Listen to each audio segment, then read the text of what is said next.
Hello दोस्तों, स्वागत है आपका स्टडी पैशन पर। आज हम लोग करने वाले हैं यूरोप में राष्ट्रवाद के ऑब्जेक्टिव क्वेश्चंस। आज हम टोटल 20 क्वेश्चन करेंगे जो आपके बोर्ड परीक्षा के लिए बहुत ही महत्वपूर्ण होने वाला है।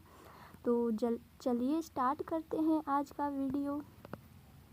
पहला प्रश्न है, इटली और जर्मनी वर्तमान में किस महादेश के अंतर्गत आते हैं? तो इसका सही ऑप्शन हो जाएगा ऑप्शन नंबर सी, यूरोप महादेश के अंतर्गत आते हैं इटली और जर्मनी। तो इसका सही आंसर हो जाएगा ऑप्शन नंबर सी। आगे बढ़ते हैं, दूसरा प्रश्न देखते हैं। दूसरा प्रश्न है, फ्रांस में किस शासक वंश की पुनः स्थापना वियना कांग्रेस द्वारा की गई थी? तो आपको याद रखना है, यह प्रश्न काफ़ी इम्पोर्टेंट है आपकी बोर्ड परीक्षा के लिए कि फ्रांस में बूर्बो शासन वंश की पुनः स्थापना वियना कांग्रेस द्वारा की गई थी। तो इसका सही ऑप्शन नंबर सी हो जाएगा।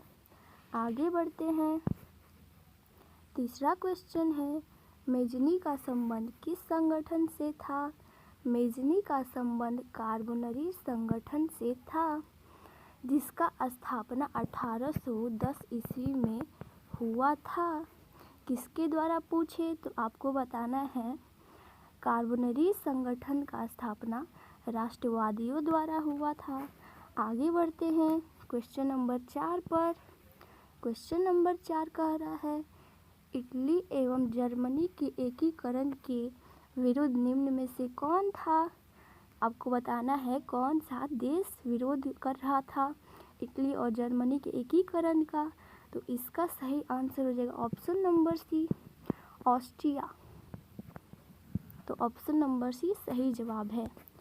पांचवा क्वेश्चन देखते हैं, काउंट काबूर को विक्टर एमेनुअल ने किस पद पर नियुक्त किया?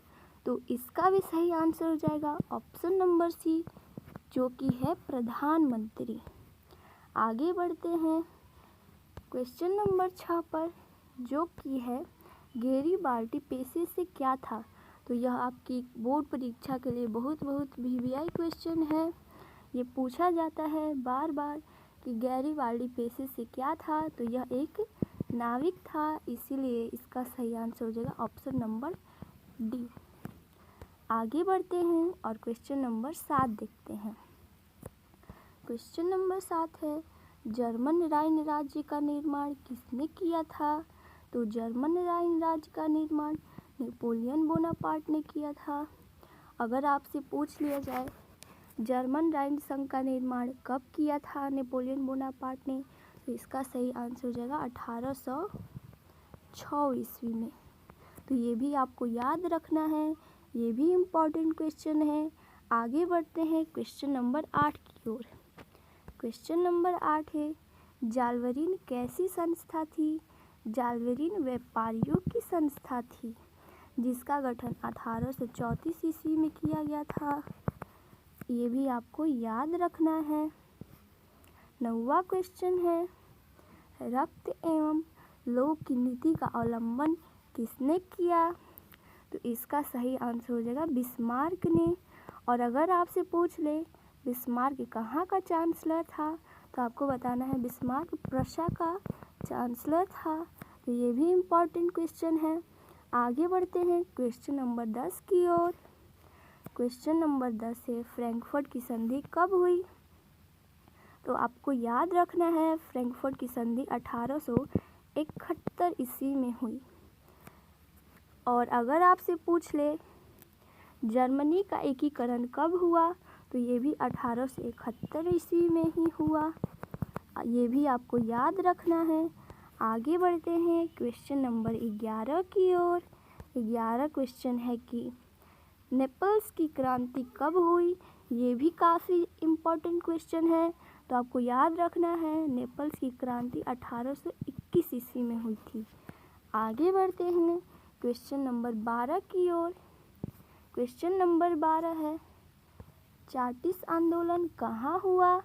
ये आपको याद रखना है कि चार्टिस्ट आंदोलन हंगरी में हुआ था।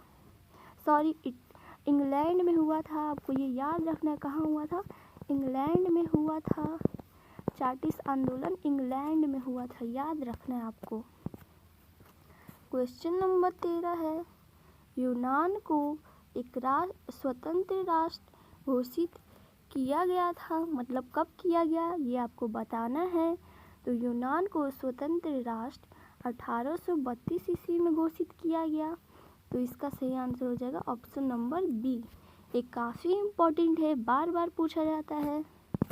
क्वेश्चन नंबर 14 है, कार्बोनरी संगठन किस वर्ष हुआ था? मतलब कार्बोनरी का स्थापना कब हुआ? तो ये आपको याद रखना है, 1810 ईस्वी में हुआ था। और इस संगठन से किसका संबंध था? तो मेजिनी का। किसका था? मेजिनी का, जो कि पहले क्वेश्चन आप कर चुके हैं। तो चलिए आगे बढ़ते हैं। एड्रियानोपुल की संधि कब हुई? एड्रियानोपुल की संधि 1829 ईस्वी में हुई। तो इसका सही ऑप्शन हो जाएगा ऑप्शन नंबर बी। आगे बढ़ते हैं। क्वेश्चन नंबर 16 है, एड्रियानोपुल की संधि किन दो देशों के बीच हुई थी? ये भी काफ़ी महत्वपूर्ण प्रश्न है, तो ये याद रखना है, तुर्की और रूस के बीच एड्रियानोपुल की संधि हुई थी। अगला प्रश्न है प्रश्न नंबर 17, सेडोन का युद्ध किसके बीच हुआ? तो आपको याद रखना है, सेडोन का युद्ध फ्रांस और प्रसा के बीच हुआ। अगर आपसे पूछ ले, चलिए 18 क्वेश्चन देखते हैं, 19 क्वेश्चन है ये, ठीक है। पोलैंड का विद्रोह को किसने कुचल दिया? तो आपको याद रखना है, पोलैंड के विद्रोह को रूस ने कुचल दिया। किसने? रूस ने। तो option number A is the right answer. Last प्रश्न होगा प्रश्न नंबर 20। ये है, सन 1870 में फ्रांस और प्रसा के बीच युद्ध कहाँ हुआ था? तो सन 1870 में फ्रांस और प्रसा के बीच युद्ध सेडोन में हुआ था। ये आपको याद रखना है, काफ़ी महत्वपूर्ण प्रश्न है, ये आपकी बोर्ड परीक्षा में बार बार पूछा जाता है। तो आज के हमारे 20 प्रश्न पूरे हुए। अगर आपको यह वीडियो अच्छा लगा तो शेयर करिए, लाइक करिए तथा सब्सक्राइब करिए चैनल को, ताकि आपको आगे भी ऐसी वीडियो मिलती रहे। धन्यवाद। और फ्रेंड्स, मैं आपको बता दूँ, ये हमारे यूरोप में राष्ट्रवाद का ऑब्जेक्टिव क्वेश्चन का पार्ट 1 है, और इसके बाद कल हम पार्ट 2 भी लाएंगे। तब तक के लिए आप हमारे चैनल को लाइक कर दीजिए, शेयर कर दीजिए और सब्सक्राइब कर दीजिए, ताकि आगे के आने वाले पार्ट को आप देखकर अपनी तैयारी को एकदम स्ट्रॉन्ग बना सकें। Thanks for watching and like, share and subscribe.